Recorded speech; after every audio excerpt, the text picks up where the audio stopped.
शर्मनाक वाकया पेश आंदा है कि 4 लोग एक लड़के दा हैप्पी बर्थडे टू यू कर देंदे ने, ओहदा उज़्वे तनासल मुकम्मल तौर पे बर्बाद कर देंदे ने। उर्मी का हैप्पी बर्थडे अज़्वे तनासल काट देना, सामान जड़ से अलहदा कर देना, ये बहुत छोटी सज़ा है।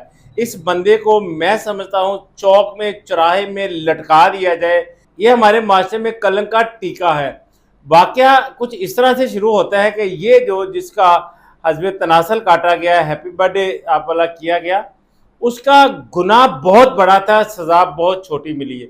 ये मुल्ज़म खावर की जो अहलिया है उसको गांव से भगाकर लाहौर ले आता है, उसको ढूंढते हैं, पूरा 1 साल गुजर जाता है, खावर की बीवी नहीं मिलती।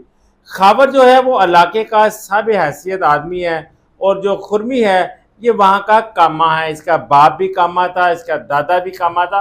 सो ये गांव के वहाँ पर एक कामे हैं। उस अपना खुरा ढूंढते ढूंढते ढूंढते ढूंढते 1 साल के बाद लोग इस नतीजे पर पहुंचते हैं, उसके खावर के दोस्त थे, अली था, बाबर था, शुएब था, ये जो खावर के करीबी दोस्त थे।